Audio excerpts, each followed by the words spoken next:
Es muy fácil ser humilde cuando uno permanece en la presencia de un Dios santo.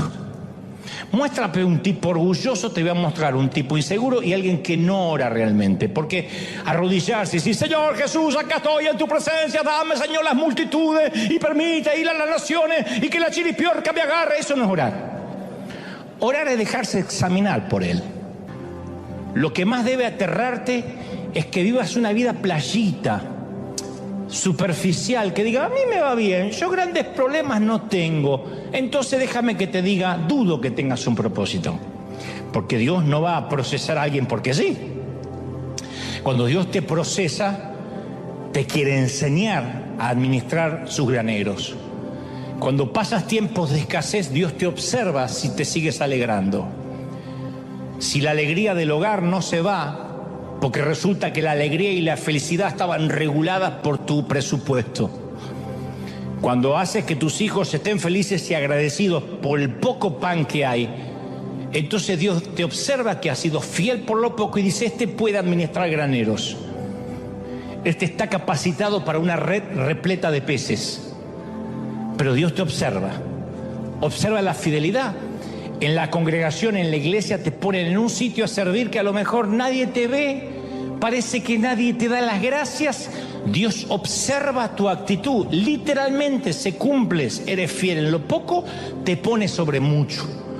Pero nunca he visto a nadie que no pueda obedecer, que no pueda servir en lo poco, que se tome un elevador y de la noche a la mañana de repente esté sobre mucho. No va a pasar. No va a pasar, es matemático, es de manual, está escrito.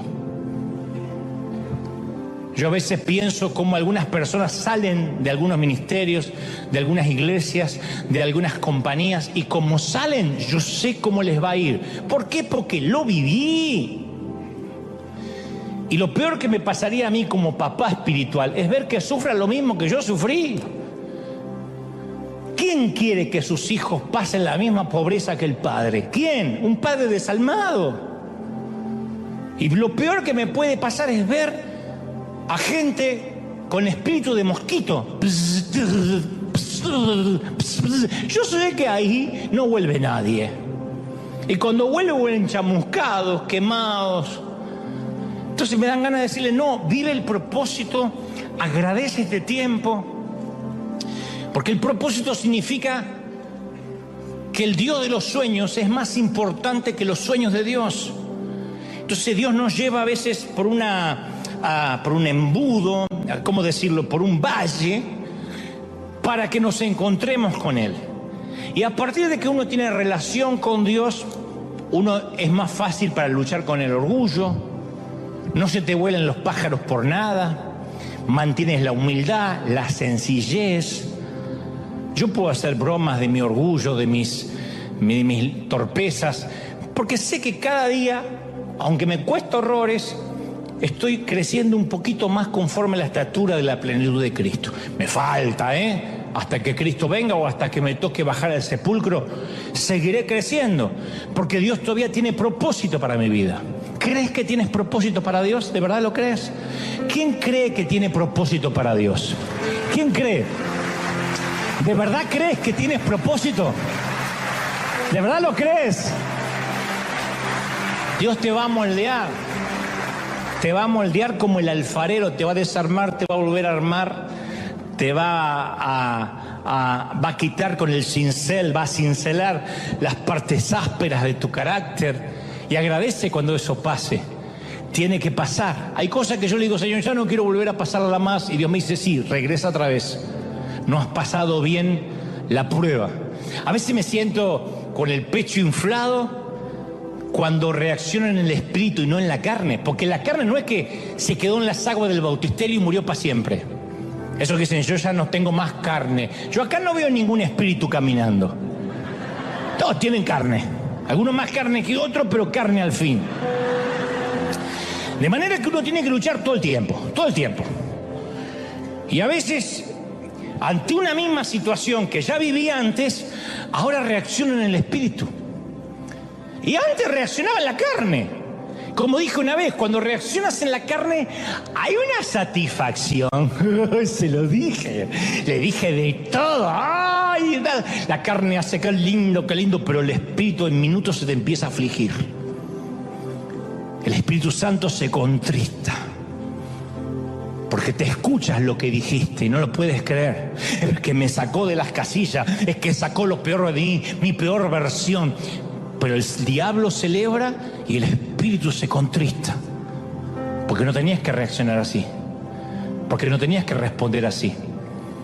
Porque el poder no puede estar sobre el otro. ¿Qué importa que el otro te insulte? Si reaccionas, eso es lo que hay en tu vida. Entonces tu corazón es una cloaca que cuando alguien la aprieta sale todo lo peor y lo más feo.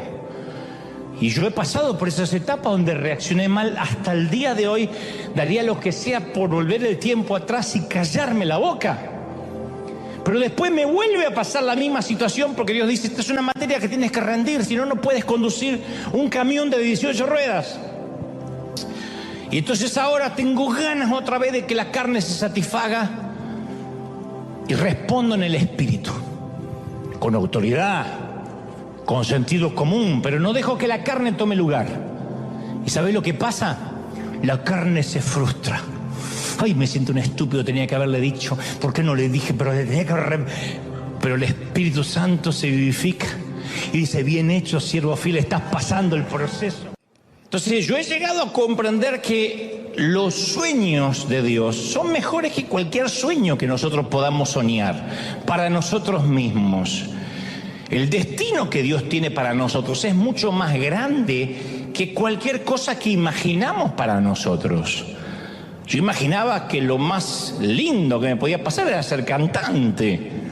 Nunca me hubiese soñado que Dios me iba a prestar oídos de millones de gentes para yo transmitir su mensaje. Dios tenía hoy no cambiaría por nada del mundo lo que Él me ha dado por lo que yo quería hacer. Por eso es vital que uno se dé cuenta a tiempo que heredar una túnica de colores no significa que estamos listos, porque la estupidez también se viste de trajes caros. José, estoy hablando del José bíblico, se vistió de Prada. Su padre le regala un traje de diseño, algunos ya conocen la historia, que le regale a un hijo un traje de diseño. Quería decir que era el escogido, el hijo consentido, el hijo de la vejez. José nunca tuvo que preguntarse si su papá lo amaba, porque José era el hijo del cual su padre presumía. José me imagino que podía quedarse acostado hasta tarde, jugar más tiempo, trabajar menos, salirse con la suya. Jacob, su padre, transpiraba favoritismo para con José.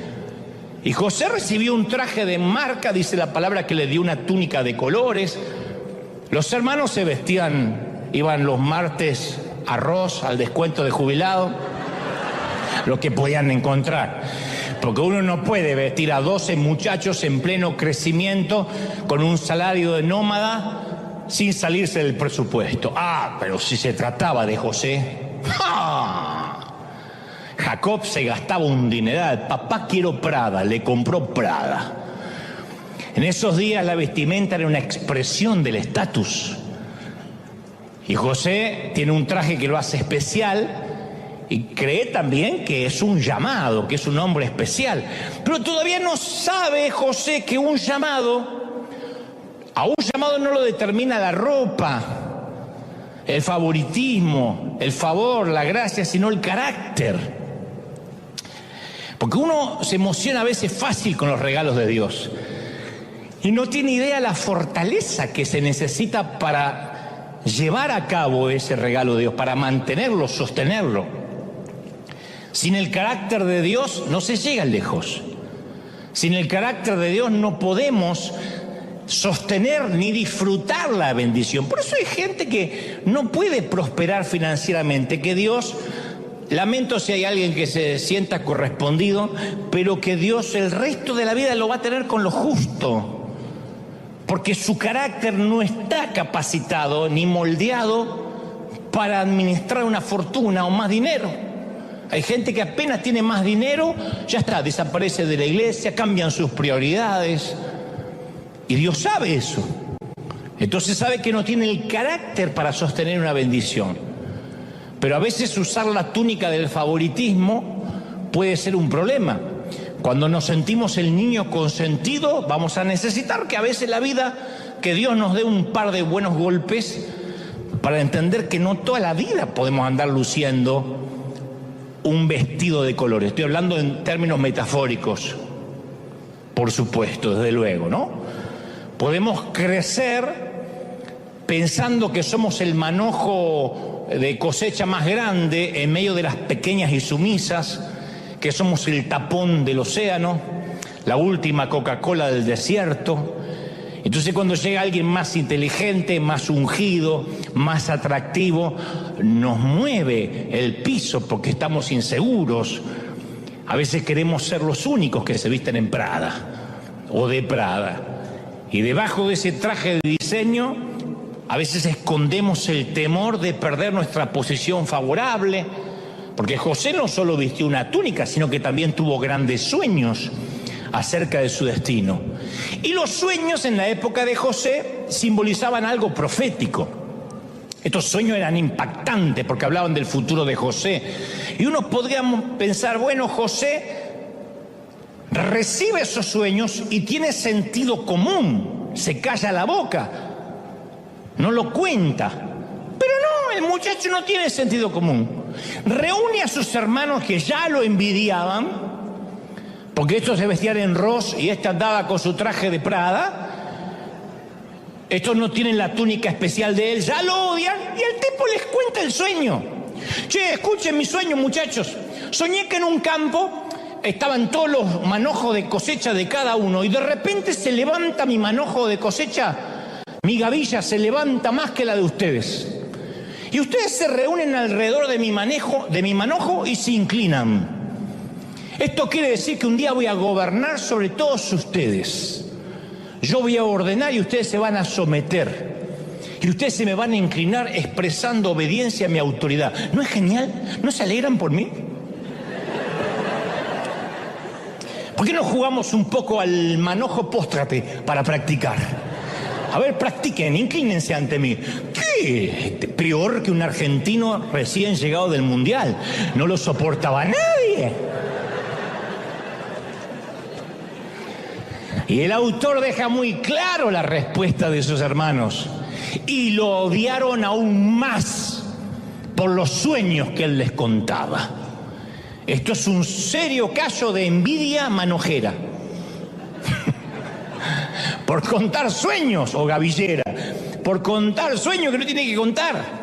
Ahora, José va a lograr grandes cosas, va a ser famoso, va a hacer que su padre se enorgullezca, y empieza a hacer autopromoción de lo grande que será su vida. Y ahí empezamos a descubrir que la estupidez también se viste de Prada o de Gucci, menos de Hugo Boss, pero además se viste de todas las marcas. Los pasos son parte de nuestro proceso de maduración. Yo a veces he orado para que Dios diseñe otro proceso a mi manera, más rápido. Jamás ocurrió. Porque el Señor ordena mis pasos. Y cuando intenté acelerar el proceso de Dios, me frenó diciendo, no, Dante, te saltaste un par de pasos, regresa al casillero anterior. Y acepté el proceso, con dolor. Tal vez quieres hijos, pero no estás listo para ser padre. Y el poder procrearlos no necesariamente significa que estás capacitado para ser padre. Quizás quieras una pareja, pero no estás listo para el matrimonio. Capaz que le estás pidiendo más a Dios en tu vida, pero tienes que aprender a manejar lo que tienes ahora. Entonces muchos renuncian al duro trabajo del proceso o se desencantan con el proceso porque no ven resultados. Ese es el gran problema del endeudamiento de mucha gente que a lo mejor conduce un auto que no puede sostener.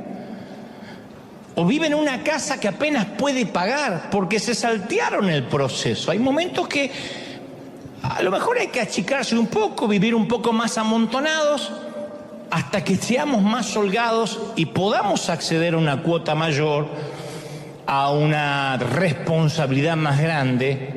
Pero cuando la gente quiere saltarse el proceso, a lo mejor no es la época de tener el último celular de ultimísima generación. No es el momento, a lo mejor, y no estoy hablando de pecado, digo, no es el momento, porque Pablo habla de pecado y de carga, de peso y de pecado. Despojémonos de toda carga, de todo peso y de todo pecado. Entonces el pecado lo entendemos fácil, pero el peso es aquello que nos autoimponemos sin que nadie nos pida. Y vivimos estresados porque estamos sosteniendo un elefante blanco que nadie nos pidió que adoptáramos. ¿Podríamos vivir más livianos? Claro. ¿Podríamos esperar a estar mejor financieramente? Claro, pero de pronto nos llegaron tantas tarjetas de crédito con tantas ofertas que pensamos, esto en mi país no lo podía hacer nunca, lo voy a hacer acá. Y de pronto estamos atados a 50, 60, 70 años de deuda. Porque la estupidez también se viste de Prada. Y no nos damos cuenta que hay que esperar un crecimiento. ¿Cuánta gente no sabe que el roble que imaginaron está en algún lugar de la semilla que ahora recibieron? Pero todavía no es roble. Y cuando la vida no va por el camino que habíamos planificado, ¿cuál es la opción más fácil? Renunciar. Mandarnos a mudar. Bueno, este empleo, esta familia, no es lo que soñé. Yo había soñado a esta altura de mi vida grandes cosas, jugar en una liga más grande, así que ¿para qué ser fiel en donde Dios me puso? Mejor me salgo y me tomo el elevador. ¿Sabe cuánta gente se toma el elevador? Y dice, no, yo voy a hacer el camino más fácil. Porque siempre el atajo parece más atractivo. Pero cuando uno renuncia al proceso, produce gente que vive en un patrón de renuncia constante, gente que hace una cosa, fracasa, hace otra cosa, fracasa. Busquen a aquellos que intentan tomar un elevador, en 2 o 3 meses no saben más nada de ellos. Dicen que Dios le cambió el llamado, que ahora Dios le cambió la asignación, que es la manera de decir fracasé porque me apuré. El crecimiento ocurre cuando decidimos ser fieles a una situación que no nos gusta, que todavía no comprendemos, pero aquí se demuestra mi fidelidad. El proceso siempre precede, es antes del logro, siempre. Dios no comparte su gloria con nadie. Cuando empezamos a tomar la gloria destinada a Dios y la empezamos a disfrutar, la unción del Espíritu Santo nos deja. Es inmediato, como apagar el interruptor de una luz. Entonces, ¿qué tiene que hacer uno en la vida? Tomar control de la lengua. Decir, no tengo que hablar, que hable mi vida, no que hable yo. Porque si tenemos problemas con el alardeo, con la presunción, tampoco es un problema solo de la boca, de la lengua. Porque a veces parece que está centrado en la boca, decimos fulanita, menganito es bocón. Pero el problema comienza en el corazón. Jesús dijo eso precisamente en Mateo 12:34, porque de la abundancia del corazón, ¿qué habla? La boca, la jeta. Dice la versión Dante, habla hoy, de la abundancia del corazón habla la jeta. Eso es así. Mateo 15:18 agrega el Señor, pero lo que sale de la boca proviene del corazón, y esto contamina al hombre, no lo que entra. Lo que sale es lo que contamina. La Biblia deja claro que si tenemos problemas con lo que sale de nuestra boca, hay que echarle un vistazo al corazón. Porque lo que haya en nuestro corazón, tarde o temprano termina saliendo por la boca. El orgullo siempre tiene que dar su opinión. Nadie se la pide, pero el orgullo tiene que dar su opinión. El orgullo tiene que decirle a todo quién es él, qué ha hecho, lo que va a hacer. El orgullo nunca puede cerrar la boca, nunca. Y si el orgullo está en nuestro corazón, siempre va a encontrar la manera de salir, siempre. Las veces que yo me metí en problemas siendo más muchacho, es porque hablé, porque metí la pata, porque uno habla. Es muy fácil ser humilde, cuando uno permanece en la presencia de un Dios santo.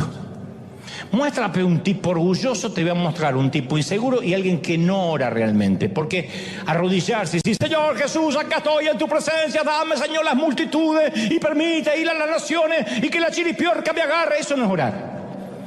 Orar es dejarse examinar por Él. Lo demás es ir a plantearle sueños al genio de la lámpara.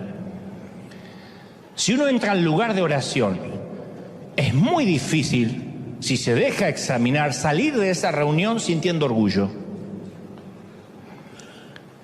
Mi manera para vencer el orgullo de ese muchacho que te hablé, a este hombre que creo que hoy soy, no es que ahora soy más santo, es que aprendí a estar más tiempo con Dios. Moisés quería hablar cara a cara con Dios, pero no estaba buscando cumplir su sueño.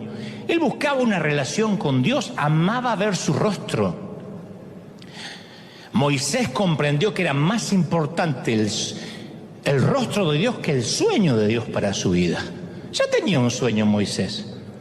Era el liberador de Egipto. Sin embargo decía, muéstrame tu rostro.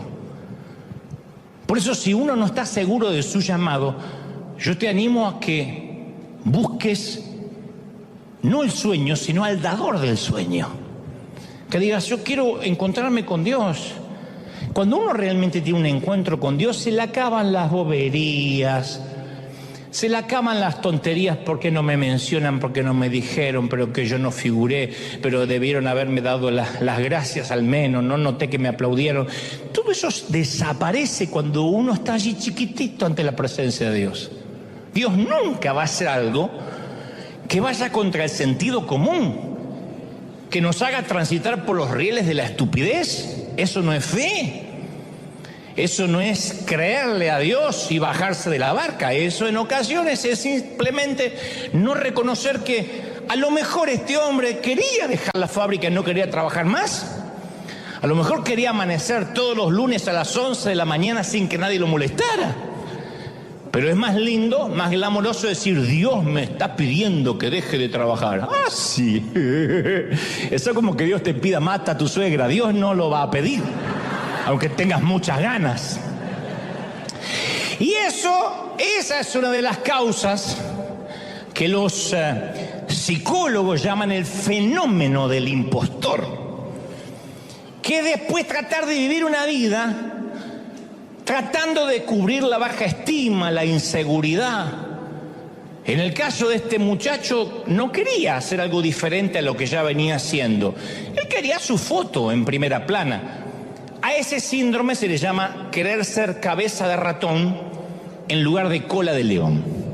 Hay gente que prefiere ser el jugador número 10, tener en la camiseta el número 10 en el Deportivo Barrial, antes que estar en el banco de suplente del Paris Saint-Germain. Hay jugadores que dicen, me llamaron de Europa. ¿Y dónde vas? Al Barça. Messi tuvo que estar tiempo en el banco. Ronaldo tuvo que estar tiempo, para los que conocen de fútbol, algunos están diciendo que yo miro béisbol. Bueno, son jugadores de fútbol. Ronaldo tuvo que estar meses sentado en una banca, pero estaba en un equipo europeo, en las grandes ligas, que es mejor que jugar en un partido, en un equipo pequeño de Portugal. Pero hay gente que dice, no, pero en Portugal, en Buenos Aires, en Caracas, en México, yo soy el número 10. El otro día hicimos un partido y ganamos 32-11. ¡Oh! ¿Viste esos partidos de solteros contra casados que ves 22 gordos corriendo que te da una lástima? El gordo hace así, mete la pelota y el arquero, como ya está cansado, dice, más sí, la próxima la atajo. Pero hay gente que dice, eso me gusta.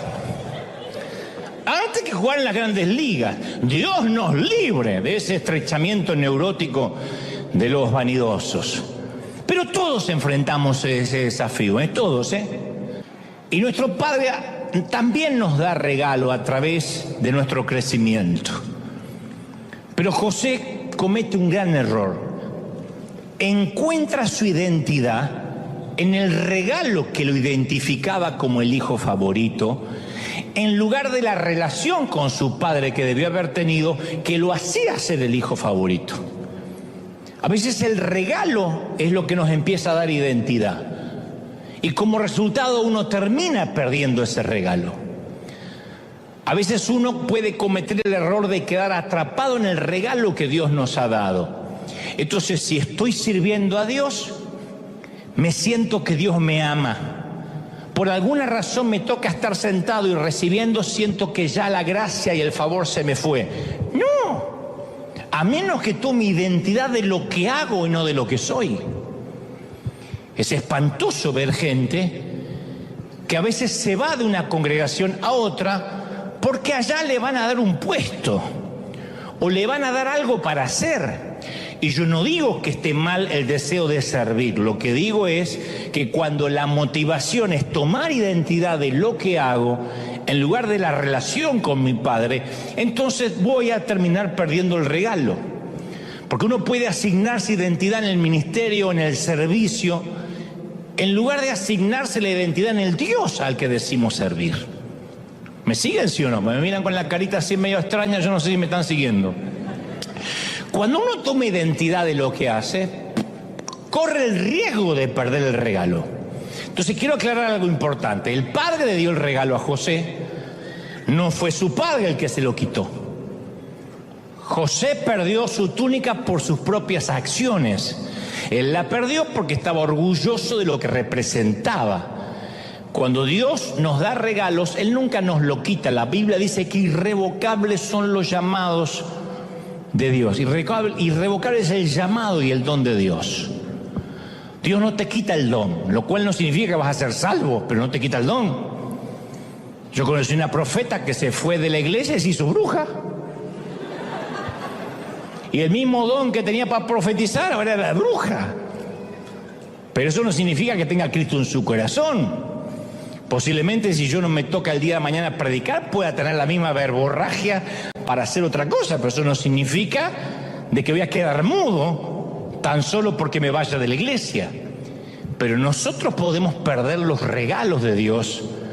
¿Cuánta gente tiene un don de Dios maravilloso y no lo puede usar o lo usa mal porque su corazón no es correcto? Lo usa mal porque su corazón no está alineado con Dios. José, cuando recibe la túnica de colores de su padre, tenía 17 años, pero era soberbio, ufano, petulante, dicen algunos historiadores, lo cual no estoy de acuerdo, que era casi un argentino. Yo creo que era mitad salvadoreño y mexicano.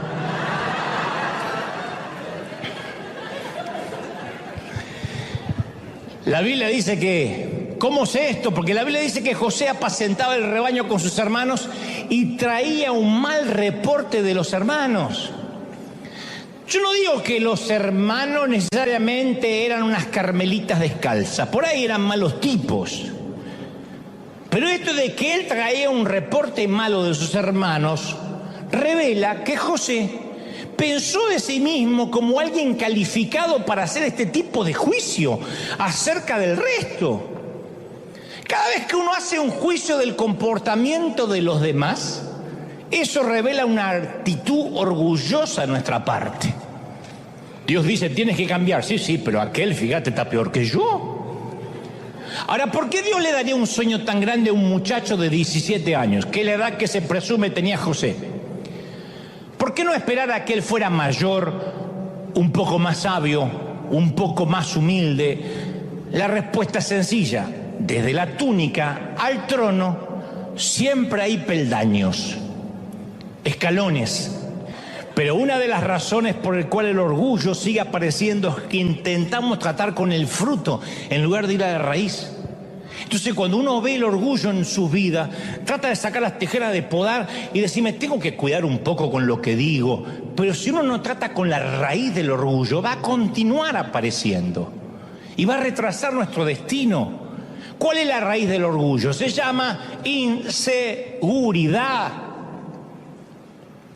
La inseguridad es la raíz del orgullo.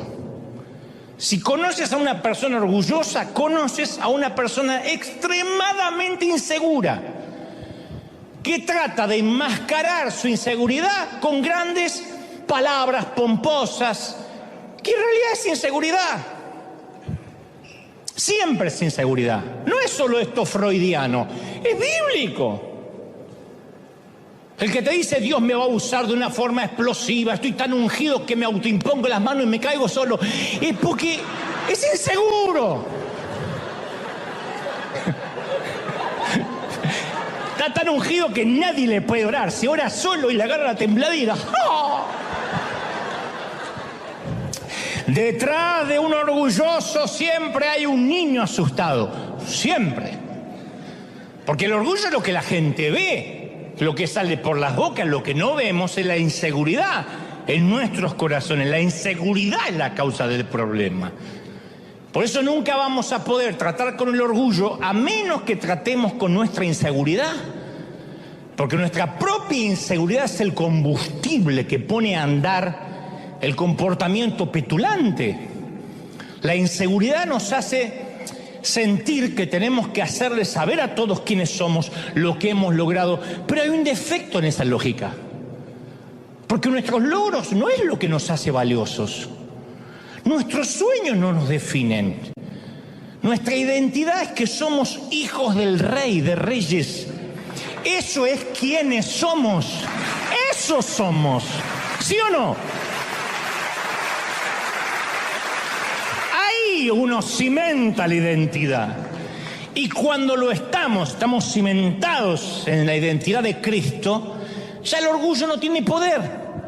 No sé si notaste que el presidente, por ejemplo, de los Estados Unidos, no tiene que decirle a la gente que él es el presidente en ningún discurso. Puedes imaginarte al presidente entrando al salón diciendo: oigan, yo soy el presidente, el comandante en jefe en las Fuerzas Armadas, el líder del mundo libre. Él sabe que él es el presidente. No necesita decírselo a nadie. Jesús tampoco tuvo que decirle a nadie quién era él.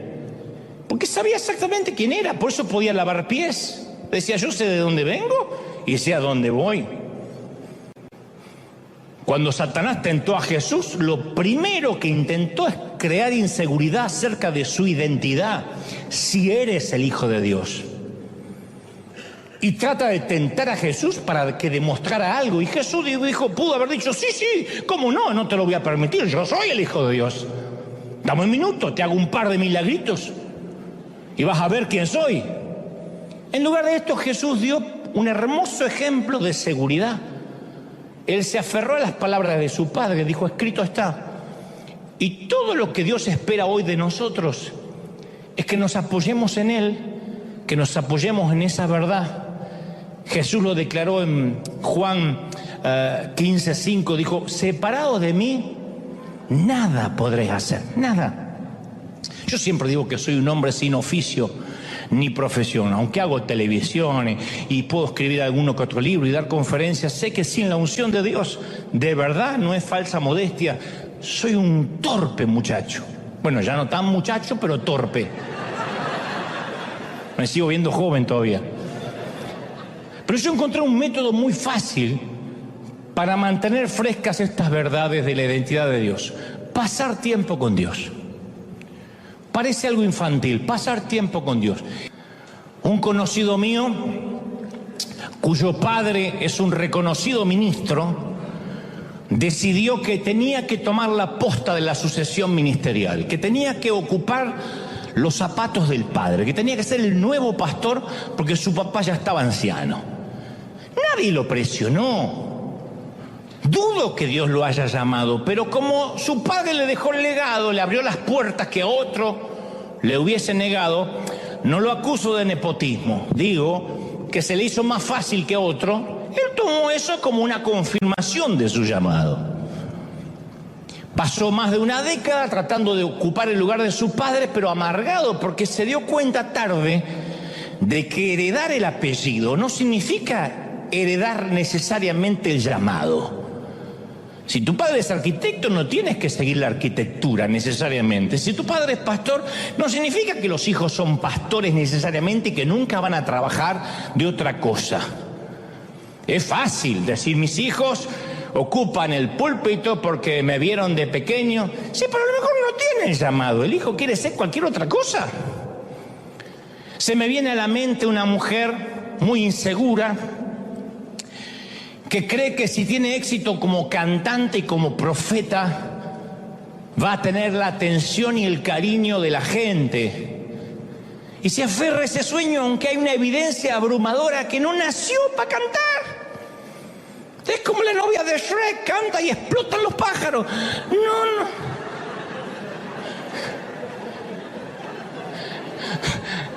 Dios no la dotó con esos dones.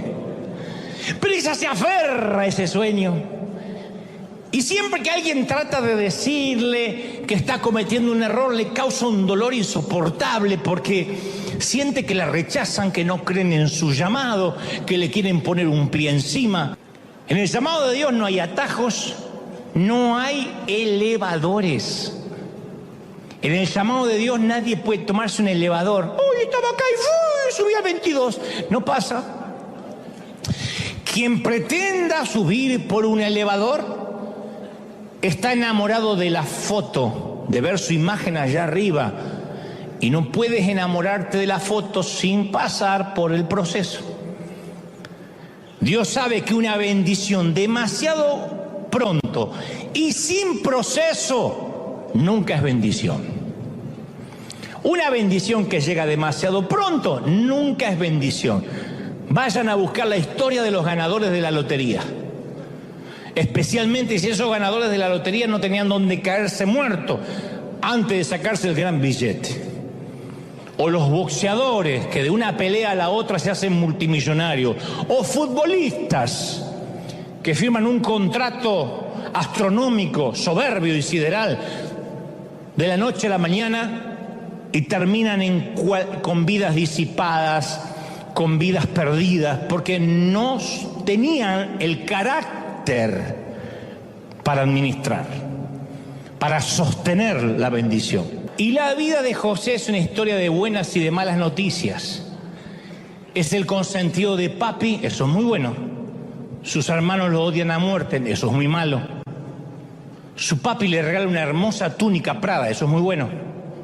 Sus hermanos lo hacen trizas a la túnica, la cubren de sangre, simulan su muerte, lo venden como esclavo en un Egipto lejano, eso es muy malo. José se asegura un empleo equivalente a Silicon Valley en el Egipto con Potifar, un jefe rico, un magnate.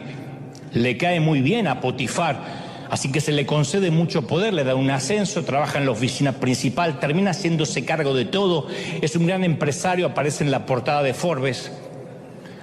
Además de todo eso, José es un hombre asombrosamente bien parecido a Tom Cruise, pero más alto, más guapo y argentino. Tiene todo.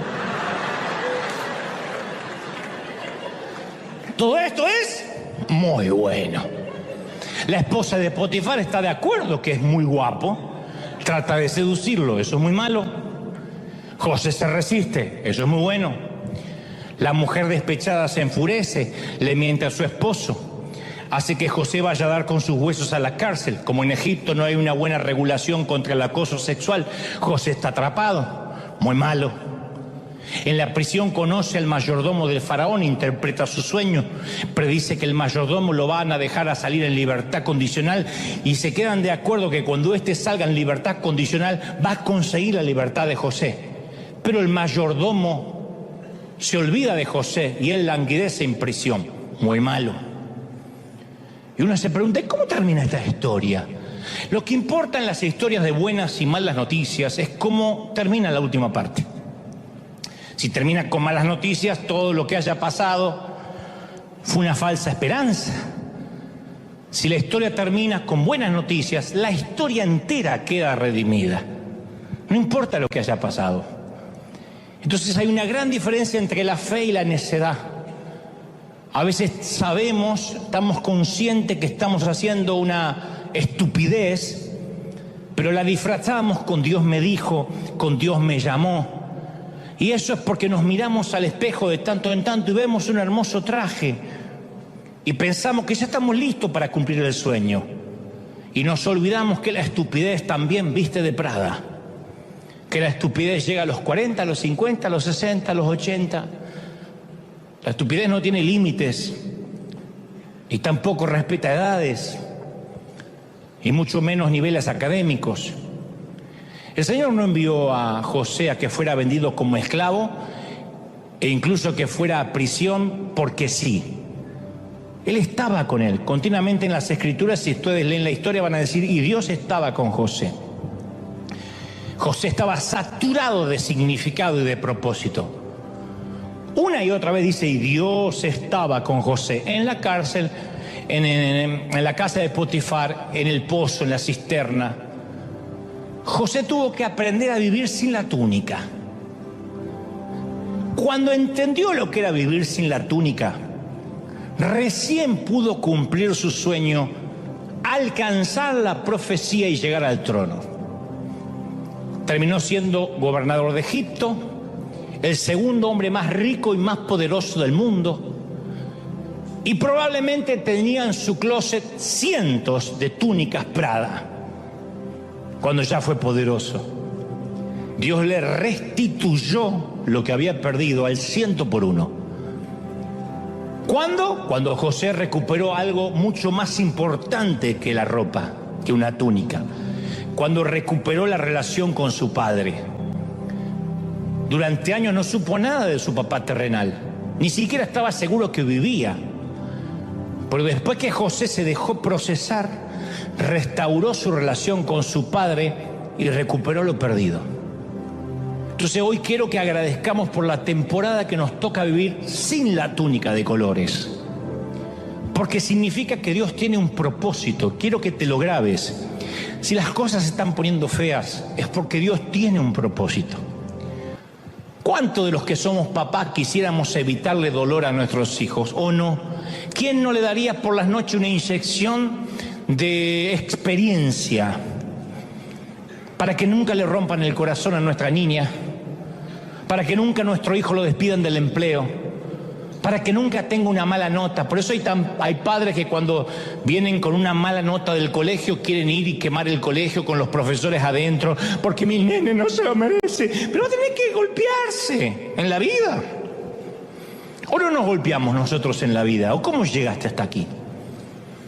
¿Quién de nosotros salió de una cajita de cristal? ¿Quién vivió en una burbuja?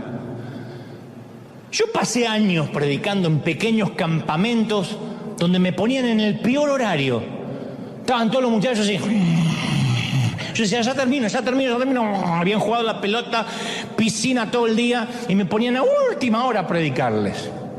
Hacía programas de radio que escuchaban tres ancianas. Que como no podían orinar bien, ponían la radio.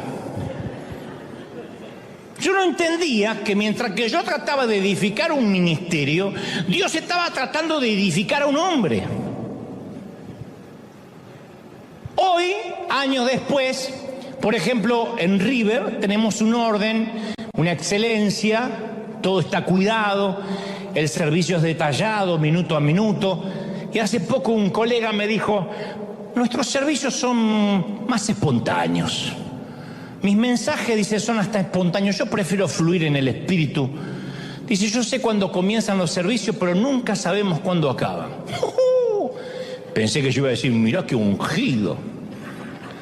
Y yo le dije, yo te felicito, pero una nave como River necesita un alto nivel de organización, de logística. Ya no podemos darnos el lujo de ser una iglesia de barrio a merced de las hormonas de su pastor. Pues yo soy muy delicado para decir las cosas. Y yo no, la iglesia no puede ser según mis hormonas. Hoy tengo ganas que ¿cuántos creen de que hoy nos vamos a las 3 de la tarde? Amén. Y no hay segundo servicio y ustedes lo que planificaron no sirve. Parece muy espiritual, pero yo digo siempre, cuando más manejamos, más nos debemos preparar. Cuando más deseemos, más necesitamos del proceso. Entonces, si yo conduzco un auto compacto, puedo hacer una maniobra rápido de último momento, pero si quiero conducir un camión de 18 ruedas, yo tengo que prepararme para el giro.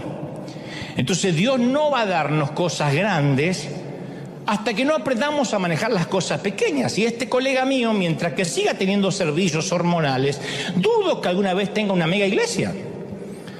Porque Dios no le va a decir, bueno, pero cuando tengas miles seguramente vas a respetar los horarios.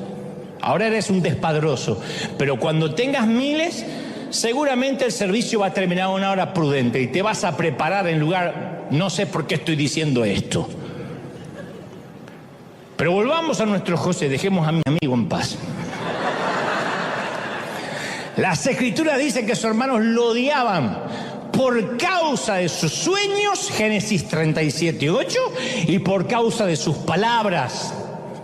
O sea, no eran los sueños de José lo que ofendía a sus hermanos, por si alguien está pensando, ¿y qué culpa tengo de que Dios me dé una visión? No es la forma que hablaba de sí mismo lo que exasperaba a los muchachos. Pero los que tienen 17 no son los únicos que presumen, ¿eh? Desafortunadamente presume gente de 30, de 50, de 60. Parece que todos somos susceptibles a presumir en algún momento. Hace muchos años, San Gin, un querido predicador que coincidí con él en Argentina, me dijo, hijo, tengo una palabra, la tengo anotada, la encontré en la parte lateral de una vieja Biblia que tengo en casa. Dice, nunca te preocupes por promocionar tu fuego. Si de verdad lo tienes, la gente correrá de todas partes del mundo para verte arder. Nunca tendrás que hablar del fuego, el fuego hablará por ti. Y eso para todos los órdenes de la vida. El mundo vendrá a verte arder. Vamos a orar, vamos a levantar nuestras manos al cielo y vamos a orar. Vamos a orar por los que están recibiendo al Señor por primera vez. Si nunca escuchaste un mensaje así, di conmigo, Señor Jesús, entra en mi corazón, perdona mis pecados, anota mi nombre en el libro de la vida. Gracias, Señor, gracias por perdonarme. Y ahora todos levanten sus manos al cielo. Yo quiero orar por ti, aquí en casa, los que están viendo desde otras partes del mundo, del planeta, de todo el globo. Dios te bendiga, Dios te guarde, Dios te llene. Padre, he transmitido lo que creo me has dicho que diga tu pueblo. Pero ahora, Señor Jesús, me uno a estas voces, me uno a niños, jóvenes, ancianos y adultos para bendecir el proceso. Vamos, levanta las manos y bendice el proceso. Dile, Señor, gracias por este tiempo sin túnica.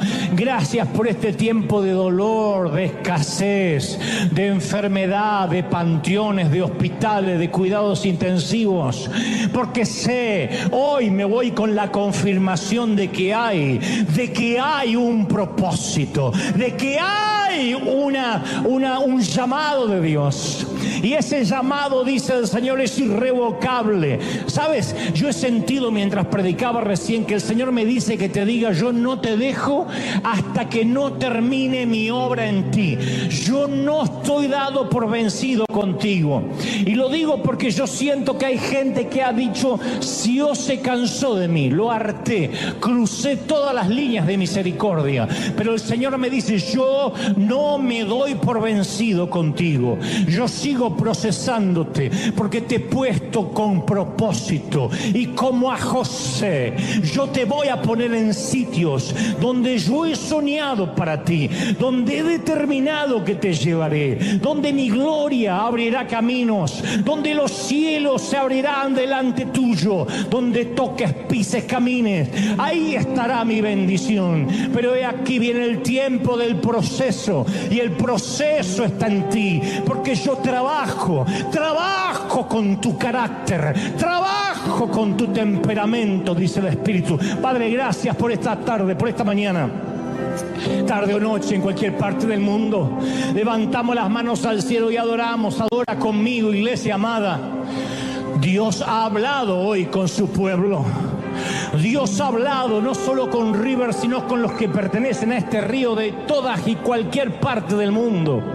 Amados consiervos pastores, amados líderes, como los ama el Señor ahí en cualquier parte del mundo. Bendigo a aquellos que están luchando con una congregación pequeña, han soportado divisiones. El Señor me ha dado desde hace semanas una palabra para ustedes. No se entreguen, no se rindan, no baje los brazos. A veces un saneamiento, una limpieza, una liberación de las arterias de la gracia trae un nuevo mover. No retengas a los que yo he quitado, dice el Señor. No te preocupes por los que yo me llevo, porque dice el Señor, yo estoy preparando el terreno para lo que va a venir sobre tu congregación. Estoy orando por esos ministros que están luchando con enfermedades secretas. Están penando para poder pagar sus gastos privados. Y hay alguien especial que dice, no puedo ni decirle a la congregación, no sé qué van a pensar. Yo voy a sustentarte, dice el Señor. Pero estoy preparándote porque muchos de mis hijos, muchos de mis siervos los he perdido. Han perdido la sensibilidad conmigo, dice el Señor, a causa de que les di prosperidad. A causa de que sus cuentas bancarias se llenaron. Perdieron la sensibilidad, perdieron la dirección, dejaron de buscarme. Pero yo estoy contigo, empeñado en darte propósito, y tendrás lo que tendrás para administrar, porque yo no te dejo, dice el Señor, y te quiero en mi presencia todos los días. Vamos, levanta las manos, adora, adora, adora. Padre, he hablado lo que me has dicho a este tu pueblo, a este tu ejército, a estos obreros de primera línea. Gracias, gracias por esta mañana. Mayo, mes de bendición. Vamos, levanta las manos y declara que mayo se abren los cielos para ti, se abren los cielos para tu familia. Te bendice el Señor, te bendice en todas las cosas. Mayo de gloria, mayo de bendición, mayo de cielos abiertos. Padre, lo creo, lo declaro, lo confieso. Te damos gracias. Seamos bendecidos en el cuerpo, en el alma y en el espíritu. Amén y amén. Gloria al Señor. ¡Aleluya! Que Dios te bendiga, José. Hasta el domingo que viene. Bendecido, bendecido. Chau, chau, chau, chau, chau.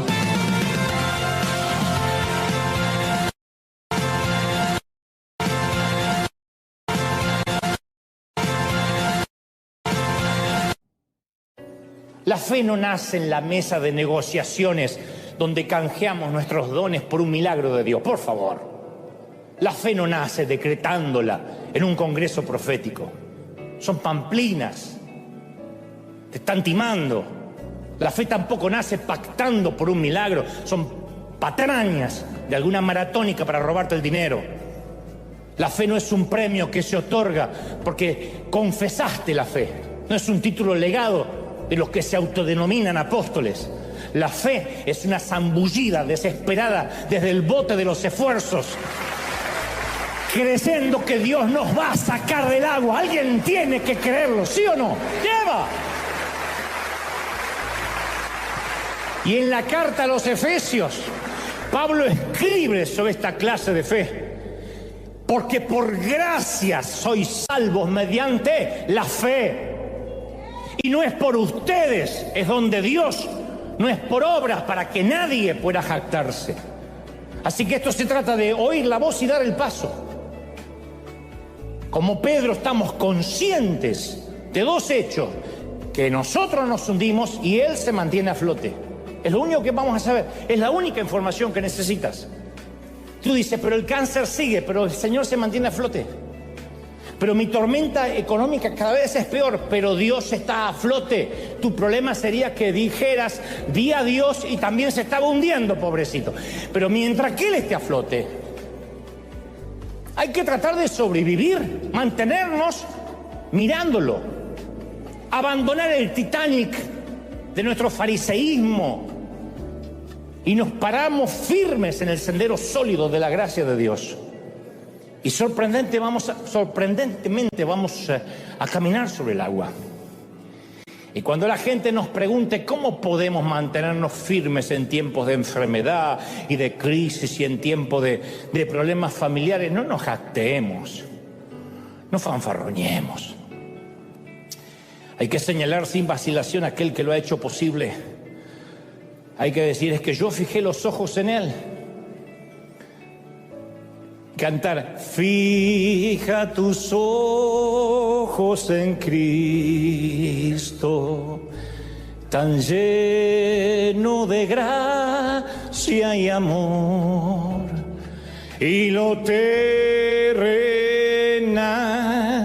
sin valor será a la luz del glorioso Señor.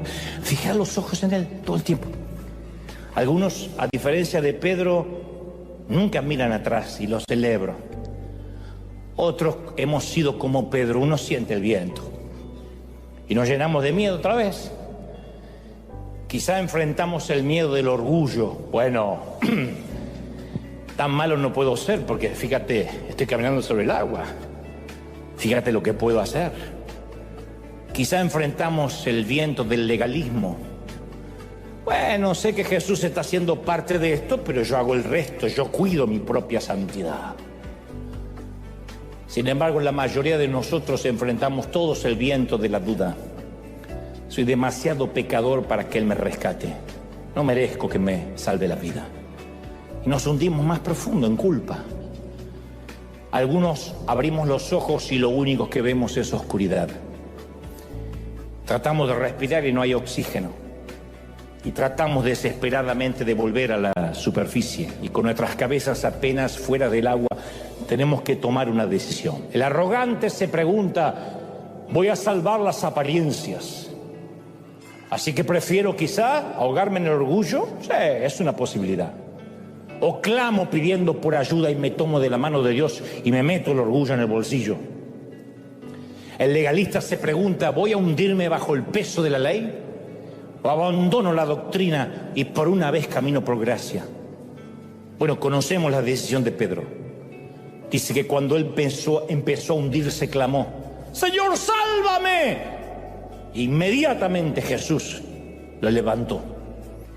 Cuando Dios no aparece de la manera que pensábamos, sentimos que entonces esto no es de Dios. Y cuando se tarda más de lo que calculamos o especulamos o decretamos o confesamos o creímos que iba a tardar, pensamos que tampoco es Dios. Señor, yo sé que esto no pasa del día viernes, y cuando pasa del viernes y pasa del mes y pasa del año, decimos entonces Dios no es. Porque estamos tan cansados y tan exhaustos que lo único que vemos a veces es un fantasma en la oscuridad, fantasmas en la oscuridad. Y es Dios, pero para nosotros son nuevos fantasmas en la oscuridad. Porque los discípulos pensaban, a ver, cuando Jesús llegue, el mar se va a tranquilizar como la otra vez, el viento se va a aquietar como la otra vez, ¿o no? ¿Te acuerdas cuando lo despertamos y dijo, viento, aquíétate? Y el viento se calmó. ¿Por qué no lo va a calmar ahora? Si es Jesús, Él tiene que hacer todo lo mismo.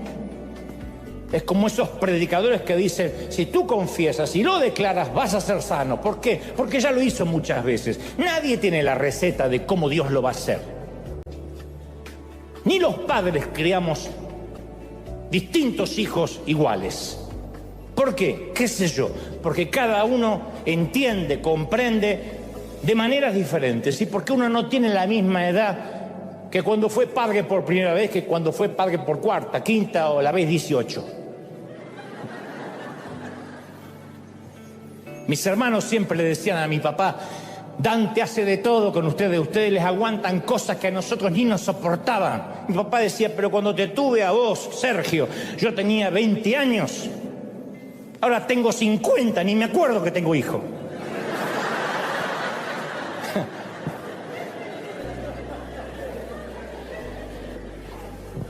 Y el primero uno lo quiere criar perfecto y le quiere dar todo y leerle cuentos y que vaya. Y después del quinto se vaya. Ahí tenés el iPad, fíjate ahí. Mamá, ¿qué significa googlear? Googlear. Busca en Google, ¿qué me preguntás? Y bueno, y cuando pensamos, cuando Jesús llegue, el médico va a decir que el cáncer desapareció. Yo confieso que el próximo análisis el médico va a decir, estoy sorprendido, no hay nada. Y el médico viene y dice, no, sigue creciendo, hay metástasis. Y ahí vemos fantasmas, no vemos a Dios. Porque si Dios fuera, ya ¿Por qué no puedes sacar el cáncer de golpe? ¿Por qué necesitas sacarlo de a poquito o que yo sufra? Si esto es de Dios, el banco me va a llamar y va a decir, Señor, perdona su deuda.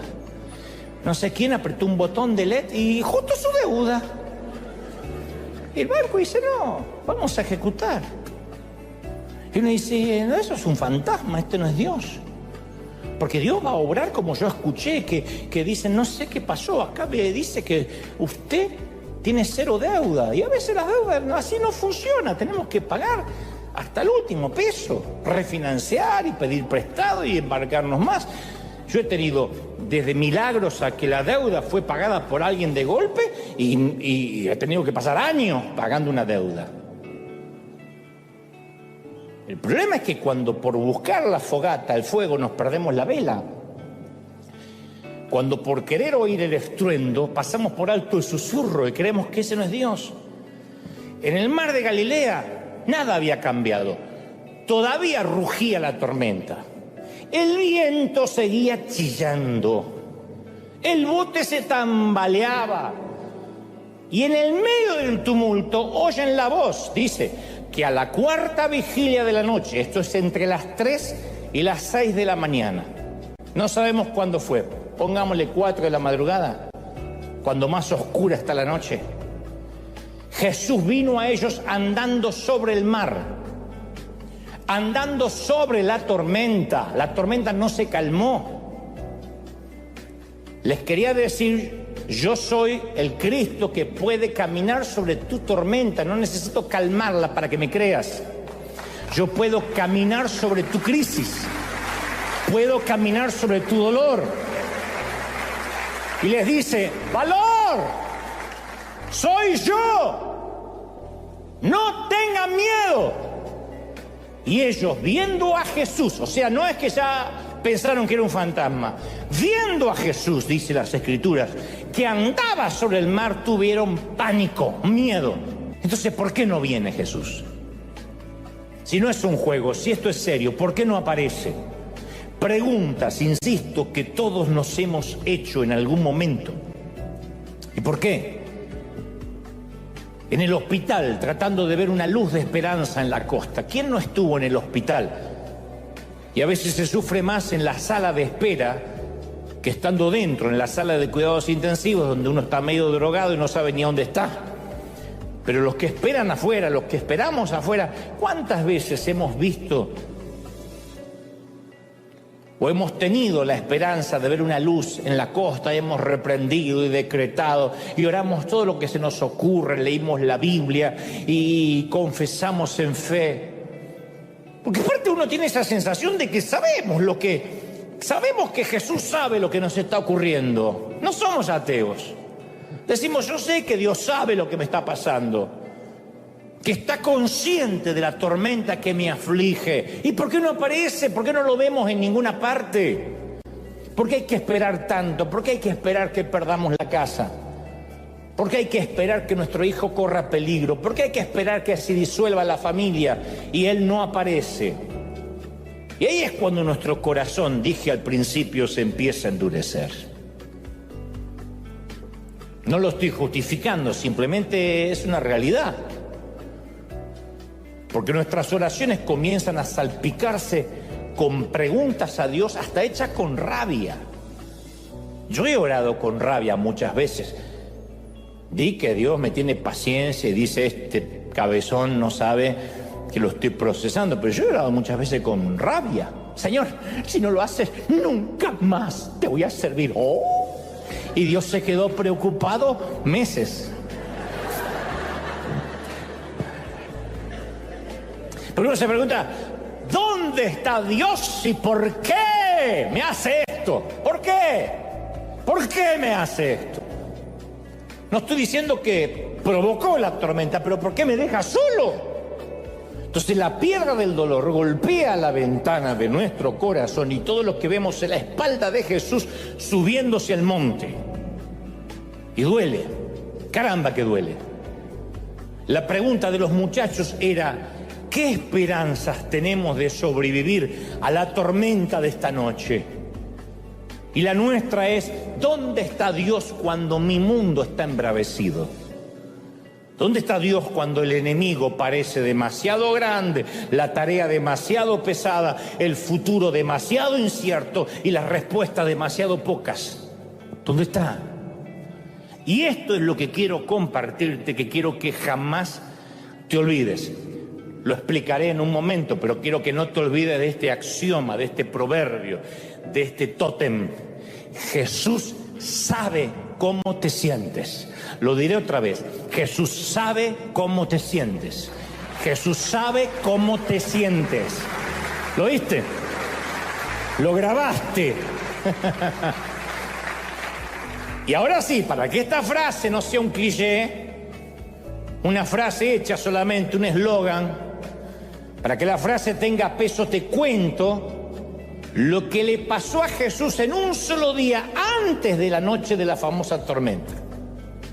Vamos a retrotraernos en el tiempo un poquito, como hacen las series de Netflix o las películas que de pronto hacemos un flashback y volvemos hacia atrás el mismo día de la tormenta, pero temprano, cuando comenzó el día, para que pensemos y entendamos a priori por qué Jesús se fue a la montaña y los dejó solos.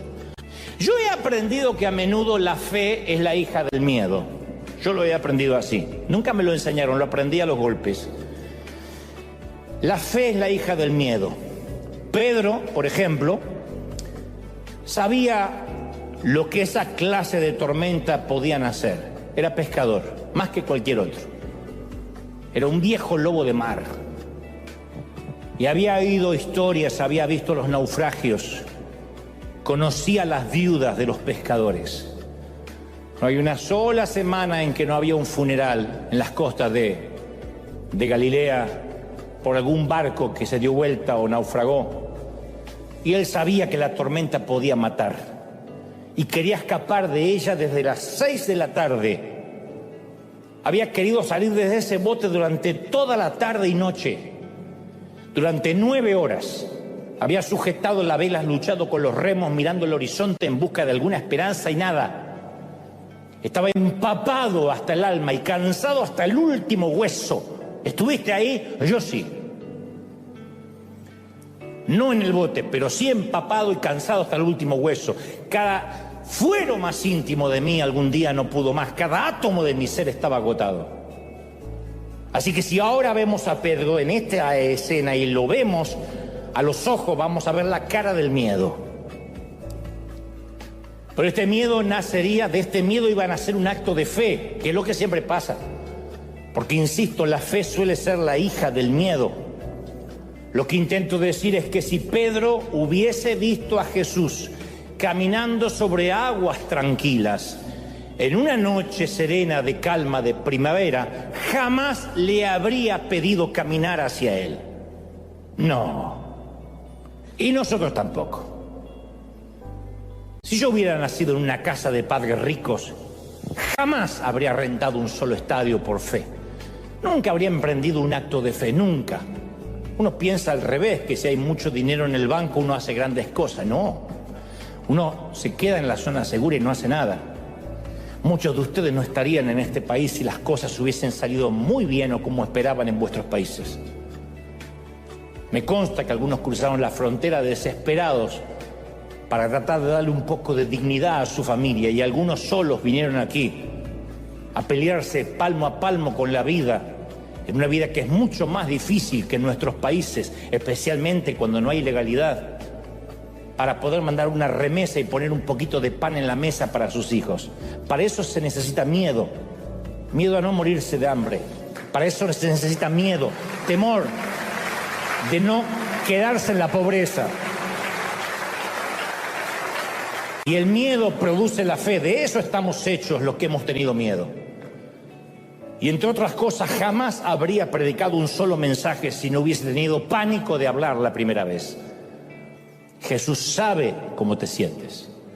Jesús sabe cómo te sientes. Cuando estás harto, cuando dices ya ni quiero servir a Dios, pero no por Dios, sino porque la gente me tiene harto. Jesús sabe lo que es te arte la gente. ay, Jesús a María. No, Jesús también se hartaba, porque había gente como nosotros, pesada, neurótica, loca.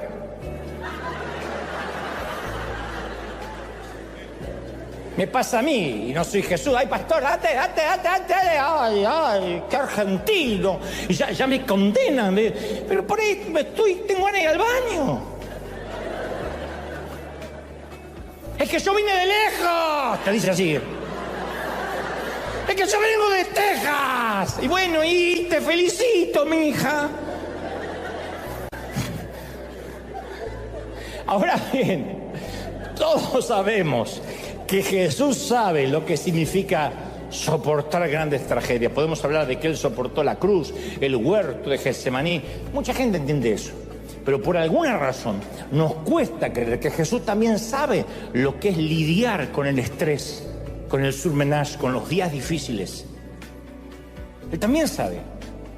Quizás esa sea la razón por lo que este día, el día completo y la tormenta está registrado en los 4 evangelios, en todos.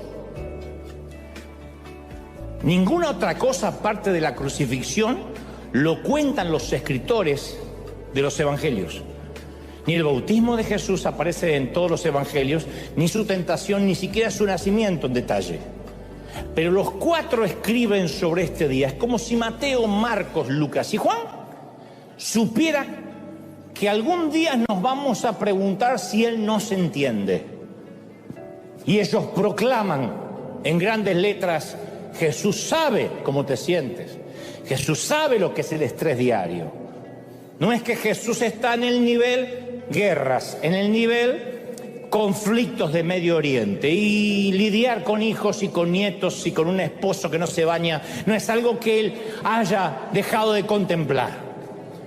Yo recuerdo que cuando yo era chiquito, muy chiquitito, yo veía a mi papá como un gigante. Mi papá nunca fue un tipo alto, pero como yo era chiquito, para mí era un gigante que podía alcanzar sin esfuerzo todos los frascos de mermelada y de dulce y todas las galletas que estaban en lo alto de la alacena. Él no tenía que buscar un banquito ni poner su vida en riesgo como hacía yo para alcanzar las galletas. Y yo solía pensar, qué fácil debe ser la vida allá arriba. Él no sabe lo que es vivir acá abajo.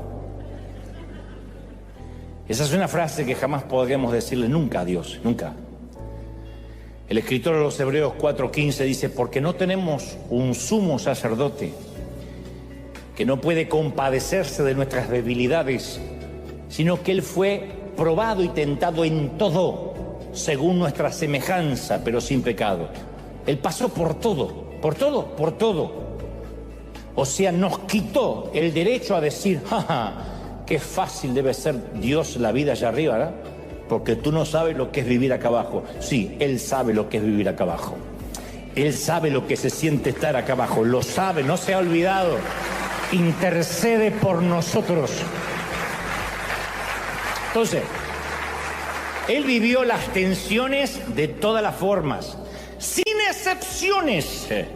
Por eso simpatiza y empatiza con todo lo que sentimos. Porque un político se pone un casco e inaugura una fábrica. Un cristiano lleva una bolsa de comida al indigente. Un general del ejército una noche se sienta a comer con los soldados rasos como si fuese un recluta más. Porque los 3 están intentando comunicar: me identifico con ustedes, puedo entenderte, puedo ser como tú. Ergo, hay un problema. Los empleados de la fábrica saben que el político se va a quitar el casco apenas se vayan los fotógrafos y la prensa. El indigente sabe que el cristiano va a dejar la bolsa de comida, va a decir Dios te bendiga, y se va a ir a su casa, donde lo espera un hogar con una cena caliente. Y los soldados están conscientes que por cada comida que el general se sirve en el comedor de los soldados, tienen manjares en el cuartel de los oficiales. La participación del político, del cristiano y el general son parciales. Es parcial esa participación. La participación de Jesús en nuestra vida es completa. El escritor de la carta a los Hebreos afirma con claridad que Jesús compartió completamente nuestra experiencia. Yo sé que cuando predico de ver a Jesús con ojos nuevos, hay muchos evangélicos que me detestan visceralmente, lo sé, me lo hacen saber, me mandan sus felicitaciones. Me llegaron.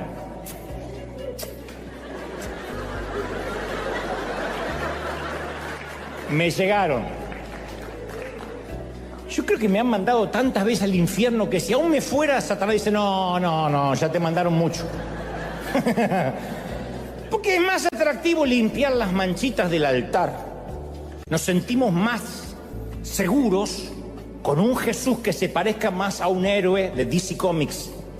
Jesús, cuando caminaba por esta tierra, termina de predicar, despide a la multitud para subirse a un monte a descansar, tener un momento de meditación, no sin antes enviar a sus muchachos, a sus discípulos, a navegar. Vayan a navegar, yo después los alcanzo. Mateo, el evangelista, es muy específico en el orden de los acontecimientos. Hace un orden arbitrario, intencional, porque tiene mucho que ver con lo que se va a desarrollar. Dice que Jesús envía a los discípulos al bote, acto seguido despide a la multitud, había un gentío, y él, en tercera instancia, se sube al monte a orar. Era ya tarde cuando esto ocurre, presumiblemente y probablemente serían las 6 p.m., las 6 de la tarde, cuando empezó a rugir un viento furioso. Jesús está yendo a la montaña, los muchachos están bogando mar adentro y empieza a rugir un viento, eso que nuestras madres decían, me parece que esto trae lluvia. Notemos que Jesús mandó a los discípulos que enfrentaran la tormenta solos, que no es un tema menor, y esto es lo que tenemos que tener en cuenta. Jesús envió a sus discípulos a enfrentar la tormenta solos. Jesús no ignoraba la tormenta. Mientras subía a la montaña, él también sentía el viento, veía las nubes que se avecinaban, de manera que sospechaba, sabía con certeza que iba a haber una tormenta. Y los discípulos tendrían, insisto, que enfrentar la tormenta solos. El Señor sabía que la tormenta más grande de aquella noche no tendría lugar ni en el cielo ni en el mar, sino en el corazón de sus discípulos. Tenían que pasar por esa tormenta.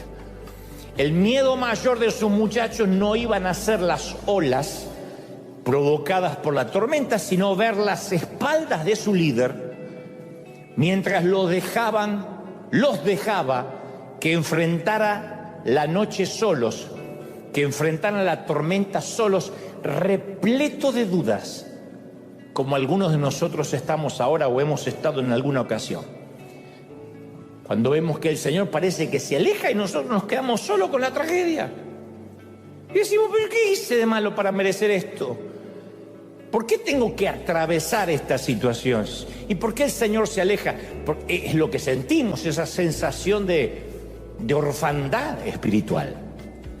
Hay tormentas de nieve, hay tormentas de granizo, hay tormentas de lluvia, pero también están las tormentas de dudas, de esas que trae consigo una ráfaga de preguntas, un ventarrón de miedo.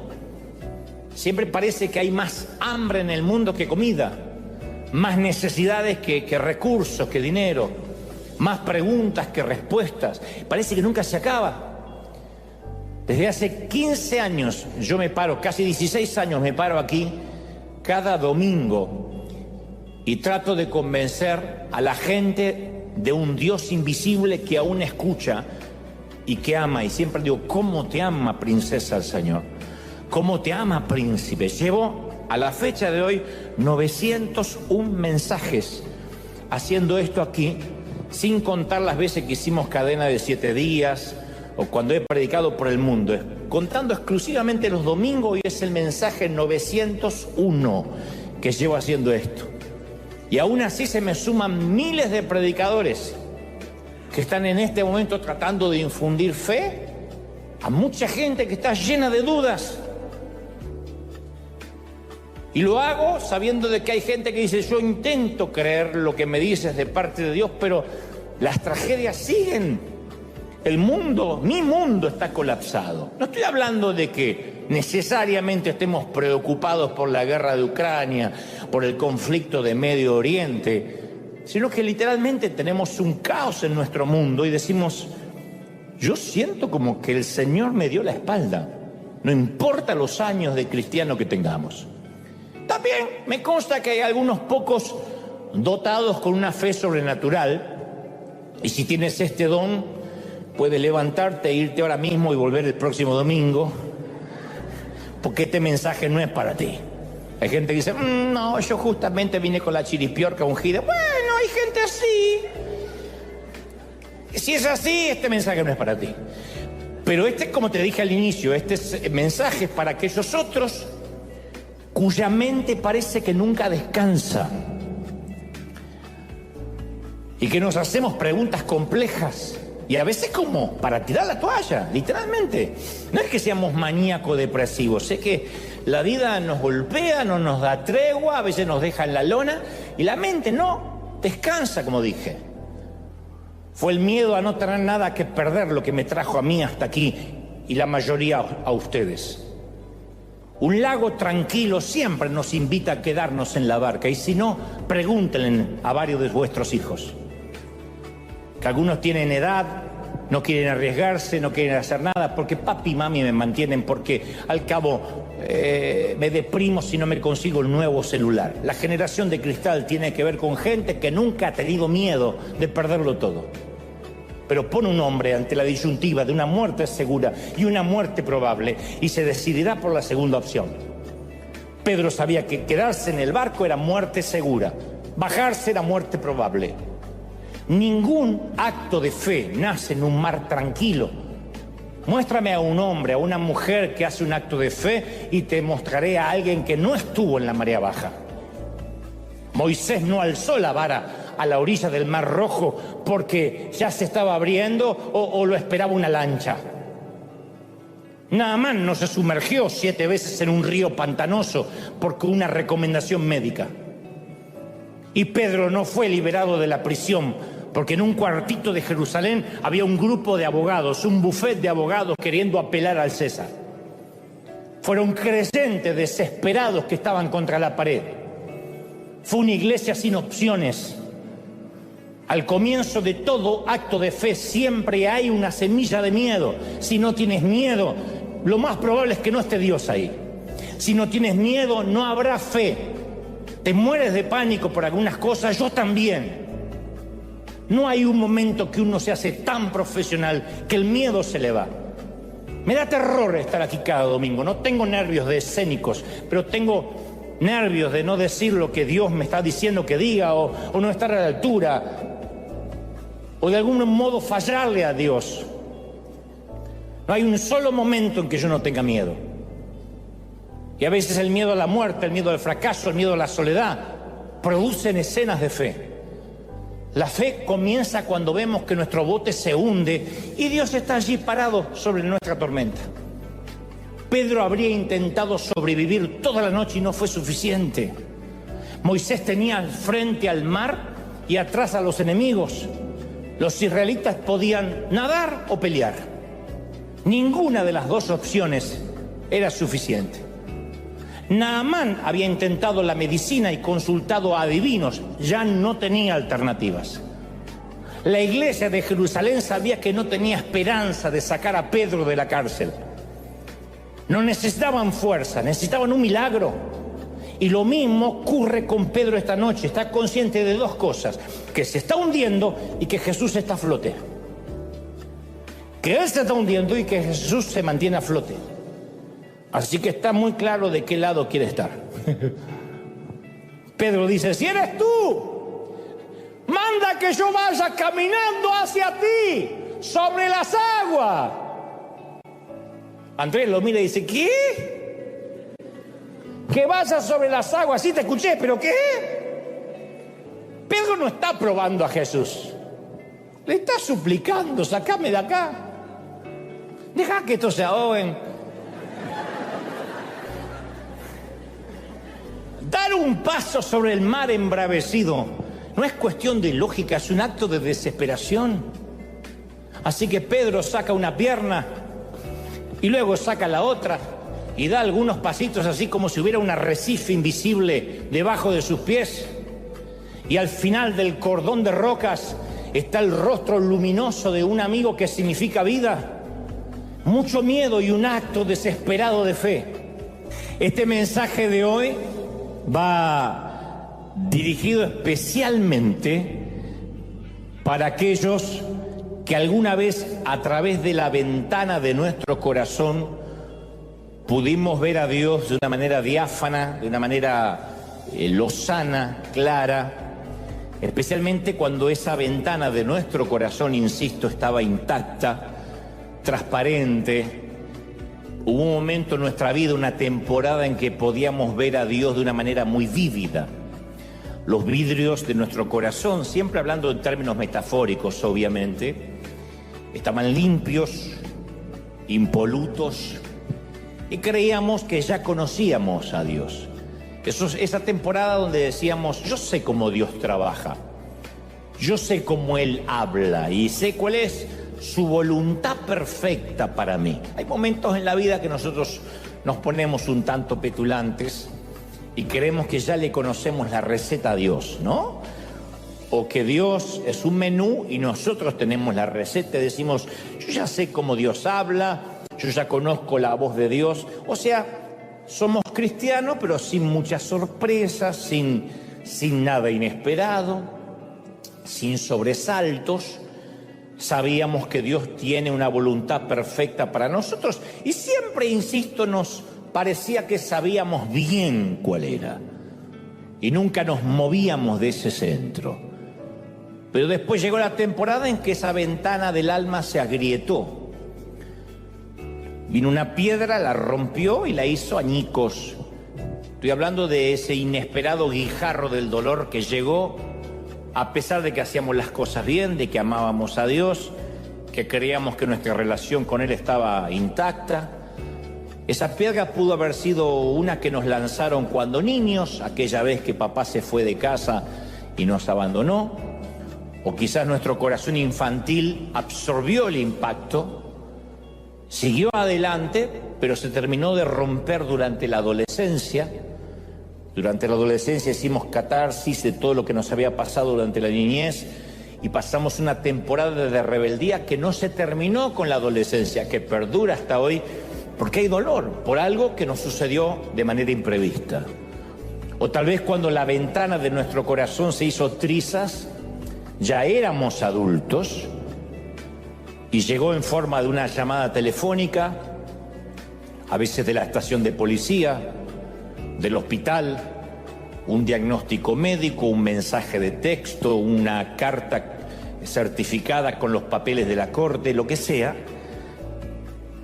cuando sea que haya sido, la piedra nos alcanzó inesperadamente y cualquiera haya sido la forma de esa piedra, el resultado siempre es el mismo. Una ventana, ¡pac!, que se hace pedazos. La piedra golpeó el panel de vidrio y lo destruyó. Y el golpe resonó, retumbó en los pasillos de nuestro corazón. Y desde ese preciso punto de impacto se creó una telaraña de piezas fragmentadas. Y de repente Dios ya no fue fácil de ver.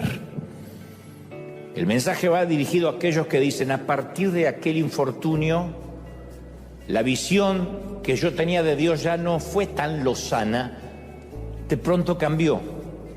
Tratamos de ver a Dios después de la tragedia o después del golpe o del piedrazo, pero la figura como que está distorsionada, como, insisto, como tratar de ver a través de un parabrisas o de un vidrio roto. Siempre se ve distorsionado el paisaje.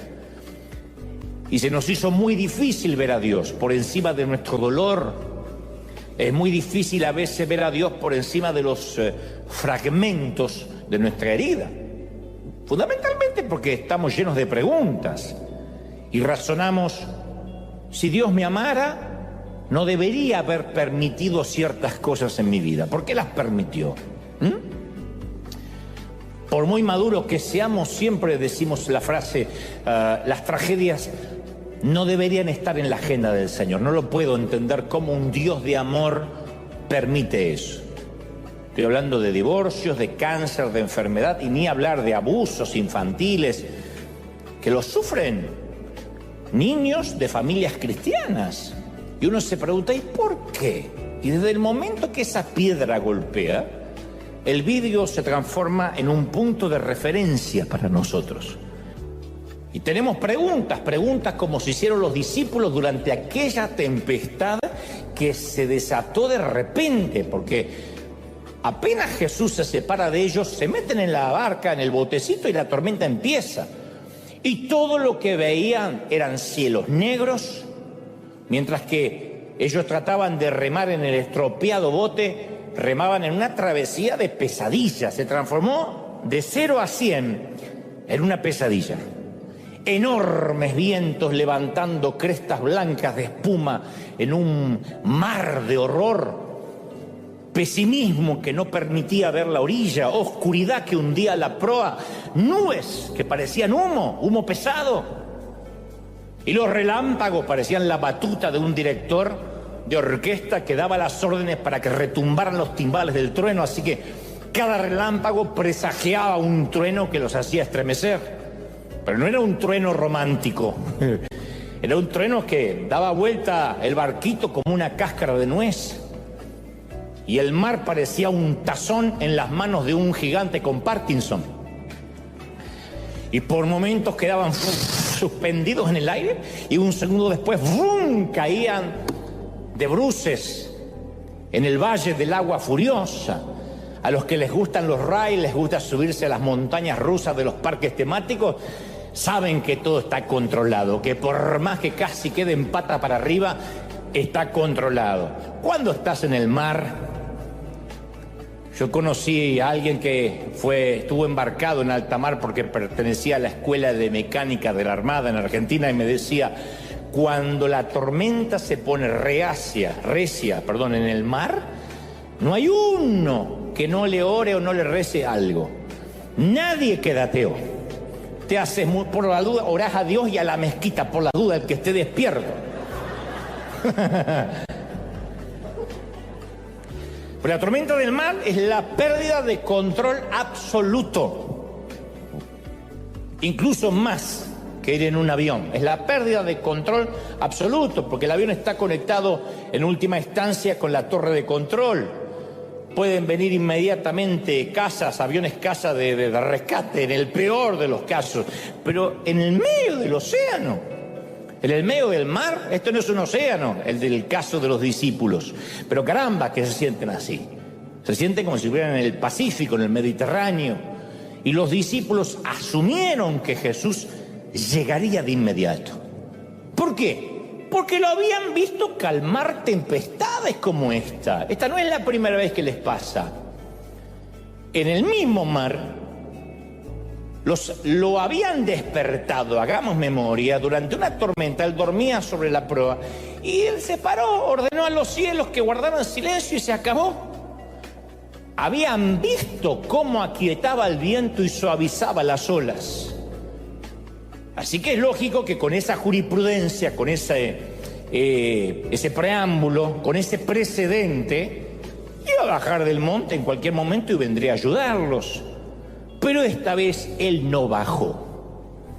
Por eso digo que este mensaje va para aquellos que dicen, yo vi la mano de Dios en mi vida muchas veces, menos ahora. Pero yo vi como en otras veces oramos y la enfermedad se fue. Reprendimos y la suegra no encontró la casa. Pero ahora no está resultando, va a venir esta Navidad. Ahora, los muchachos tenían los brazos acalambrados de tanto remar. Y de Jesús, ni señales, nada. 3 horas, 4 horas de tempestad y los vientos embravecidos. Y la nave dando tumbos y nada de Jesús. Se acerca la medianoche. Estamos hablando que embarcaron 6 de la tarde, 6:30. estamos llegando a la medianoche. Y han estado ahí por unas 6 horas. Y hasta acá la tormenta está ganando, como te está sucediendo a ti, quizás que la tormenta te está ganando. Y el maestro no aparece por ninguna parte. Son casi las 2 de la madrugada en nuestra historia y Jesús no aparece. Y Pedro, Andrés, Santiago, Juan, han visto tempestades como estas, son pescadores. Su vida es el mar, así se ganan la vida o así se supone que se la ganan. Y ellos han visto en estos años las embarcaciones en la playa por la mañana después de una tormenta, los cascos destrozados. Y han estado en funerales de otros pescadores y en funerales de otros marineros. Y saben mejor que nadie que esta noche bien podría ser la última. Antes que la mañana se transformara en noche, Jesús también tuvo razón ese día para llorar, para correr, salir corriendo, para gritar e incluso dudar. Si alguna vez tuvimos uno de esos días en que todo el mundo nos demanda algo, yo sé que todos lo tuvimos y lo tenemos, especialmente nuestra familia.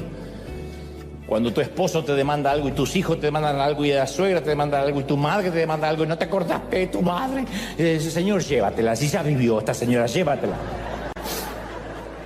¿Viste cuando todo el mundo te reclama algo y encima te llaman, hay gente que lo llama el pastor, te agradezcan que yo no te llamo?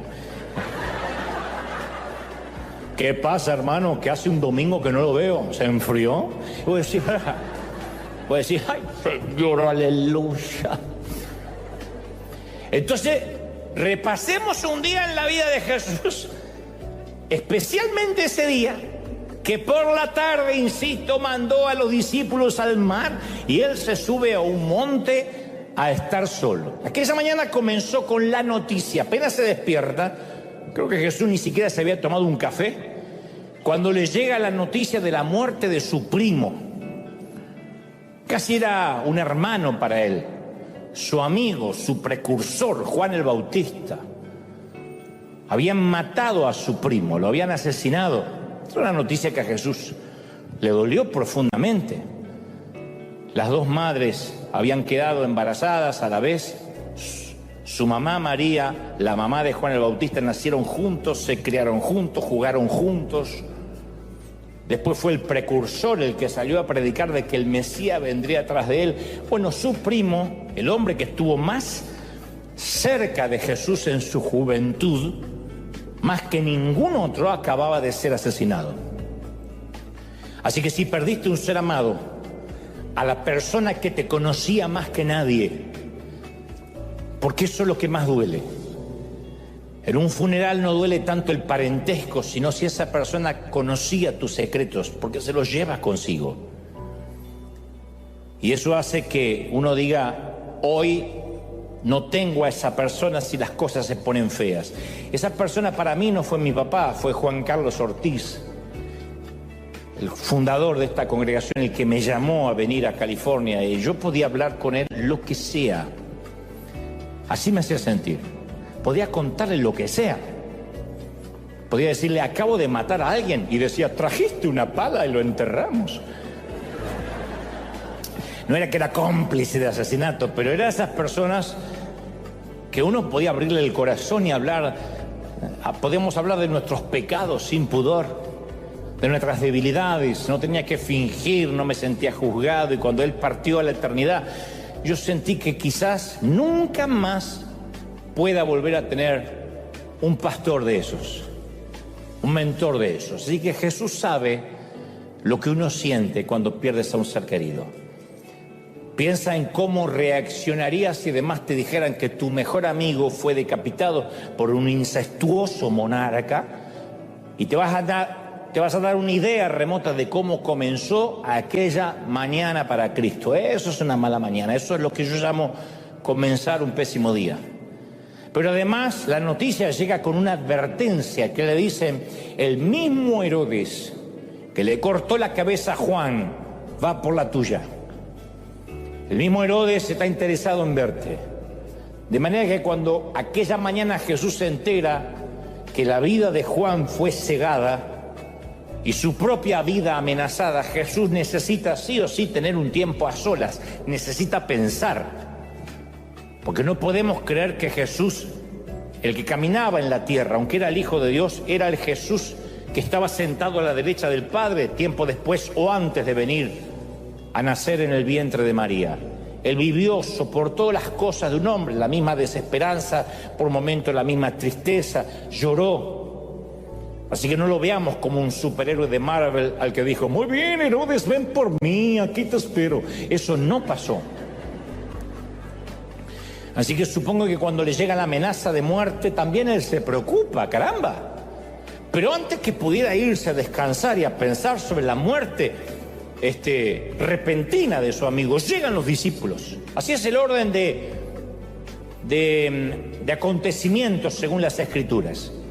El Evangelio de Marcos dice que los apóstoles se reunieron con Jesús inmediatamente después que él se había enterado de la muerte de su primo. Pero ellos venían a contarle cómo los había respaldado el poder de Dios en todo lo que habían aprendido de Jesús, porque Jesús los había mandado a predicar. Y estos venían como rockstar, venían felices. Jesús los había comisionado para que proclamaran el Evangelio y lo autenticaran con milagros. Entonces ellos llegan, Jesús, Jesús, justo cuando Jesús se quiere ir, insisto, porque se acaba de enterar de la muerte del primo, llegan los muchachos, Jesús, Jesús, estaban exultantes. ¡Ah, Dios nos usó! Estaba como Guillermo recién ahí, estuvimos en Chiapas, estaba así. Y el corazón de Jesús va desde el paso de un lamento fúnebre y lóbrego al tener que escuchar la algarabía de sus discípulos. Y desde entonces dividimos la vida antes del dolor y la vida después del dolor, como un parteaguas. Hay un momento en la vida, y no hablo de una cuestión menor, de un examen de matemáticas en el cual no fue mal, una multa, un ticket en el tránsito. No, yo hablo de esas tragedias que literalmente dividen nuestra vida en un antes y un después. Y ya la vida no es como la conocíamos. Antes de nuestro dolor, Dios se veía y se sentía muy cercano. Podíamos orar, podíamos buscar a Dios y decíamos, ahí está. Después del dolor fue más difícil de ver y sentir a Dios. No porque Dios se haya distanciado, sino porque nuestro paradigma, nuestra perspectiva cambió. Como que si el haber tenido que pasar por esa crisis inesperada, si bien no eclipsó a Dios, pero sí sentimos que esa crisis lo quitó a Dios de nuestra vista. Y de algún modo extraño nos cuesta orar, nos cuesta buscar a Dios porque nos desilusionamos con Dios. Yo sé que Dios es soberano, que Él sabe lo que hace y que Él no tiene que pedirle permiso a nadie. Eso nos lo pueden decir cientos de veces, aún así la desilusión está. Sería torpe decir, no nos duele porque sabemos que Dios es Dios. Claro que duele cuando nos pasa algo a nosotros. La mayoría de nosotros podemos completar esta frase que comienza diciendo, si Dios me amara, entonces... Y ahí podemos completarla con, no habría permitido este cáncer. Si Dios me amara, nunca mi hijo habría sido sepultado antes que yo. No habría Dios permitido que la iglesia se dividiera por un chisme. Y esto se lo han preguntado pastores, yo tengo amigos, consiervos que me han dicho, yo no puedo creer con todo lo que yo luché 30 años en una iglesia y por un chisme infundado, por el levantamiento de una mentira, media congregación se fue. Uno dice, ¿por qué Dios lo permite? Y uno puede decir, bueno, Dios sacó los que se tenían que ir.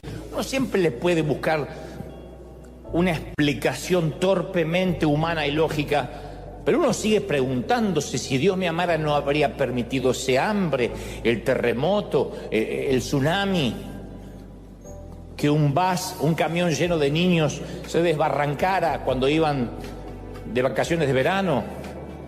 Entonces esa frase, si Dios me amara no habría sucedido, definen las expectativas que tenemos de Dios.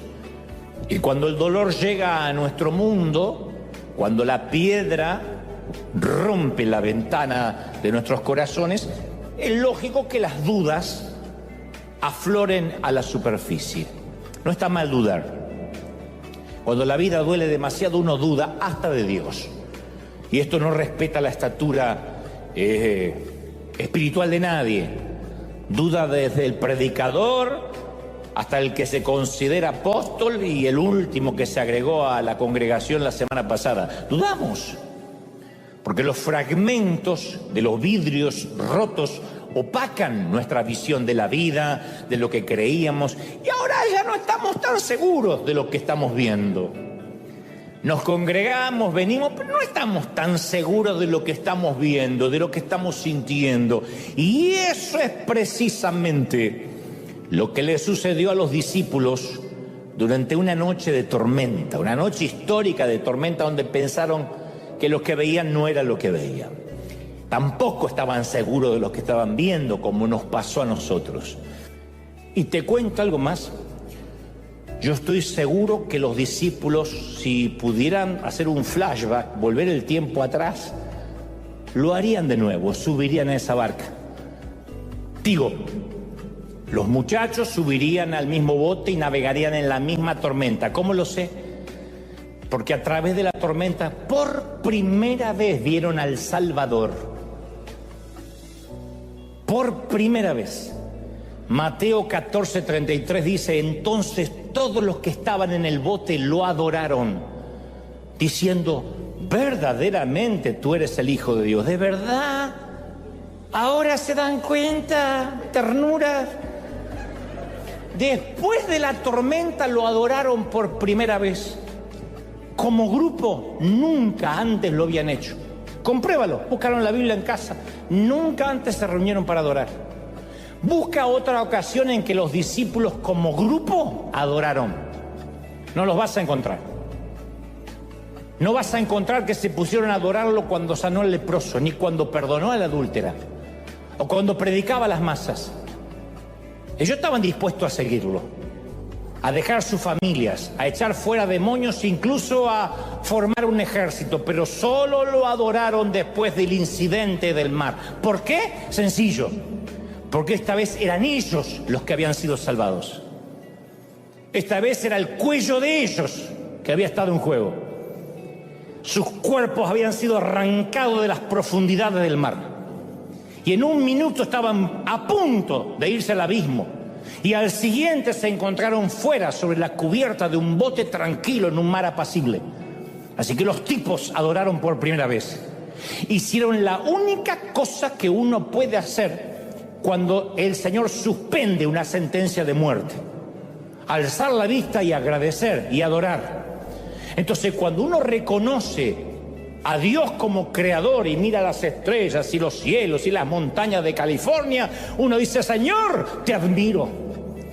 Cuando reconocemos su sabiduría, decimos, Señor, ¿cómo aprendo? Cuando descubrimos su fuerza, Señor, ¿cómo descanso en ti? Pero solo cuando nos salva, nos ponemos de rodillas a adorar.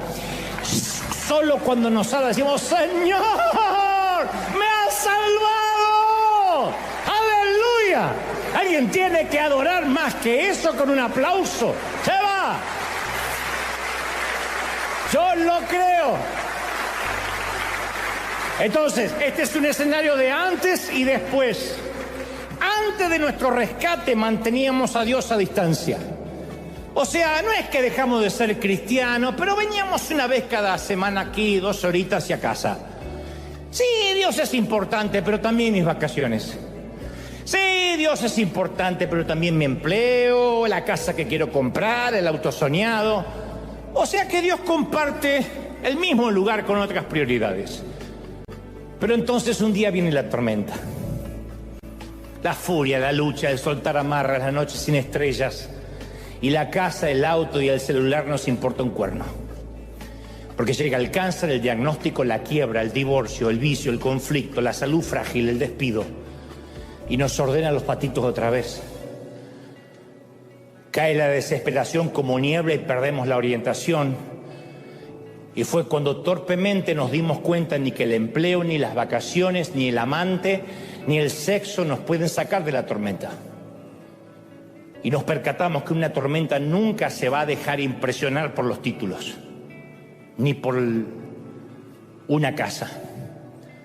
Y cuando ahí nos damos cuenta que solo tenemos una opción, que el único que se mantiene a flote es Dios, ahí es cuando uno clama genuinamente y Él viene. Y desde ese momento Él no es solo un Dios que podemos admirar, un maestro que podemos seguir o a un jefe al que podemos obedecer. Él es el Salvador.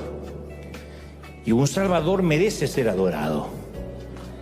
Por eso digo que lo harían otra vez los discípulos. Soportarían la tormenta de la noche. Mi querido, mi querida, una temporada de tormenta es un precio pequeño a pagar, cuando luego vas a obtener una visión muy clara de Dios. Yo tengo una visión tan clara de Dios y no ha venido por mi cantidad de oración, ni por mi espiritualidad. Soy un piloto de tormentas. Y en cada tormenta he visto al Señor. No te olvidas, nunca te olvidas esa imagen, que al principio es fantasmal y después te trae una tranquilidad. Hay momentos que dejan una huella en nosotros para siempre. Y todos nosotros damos gracias por esos momentos. Yo les llamo noches de tormenta controlada.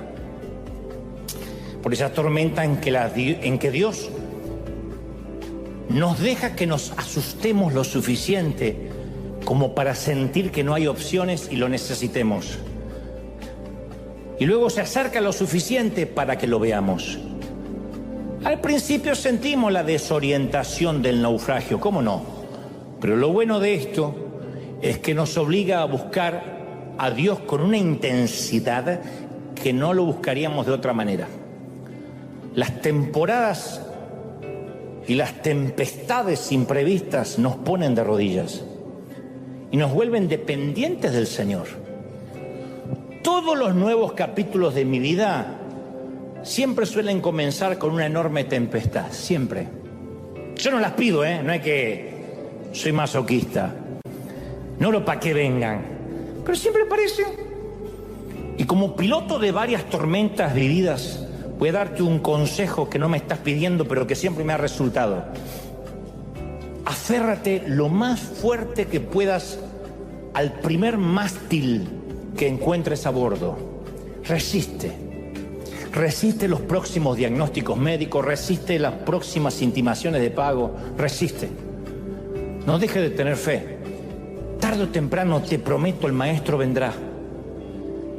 Ten mucha paz. El Salmo 46 dice: Dios es nuestro refugio y nuestra fuerza, y nos ayudará en tiempos de tempestad.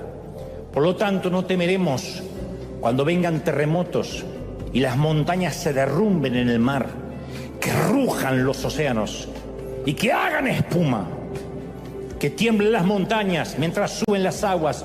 Yo estaré confiado. La figura que ves a lo lejos no es un fantasma en la oscuridad. La voz que oyes no es el rugido del viento. Jesús está más cerca de lo que jamás soñaste y se mantiene a flote.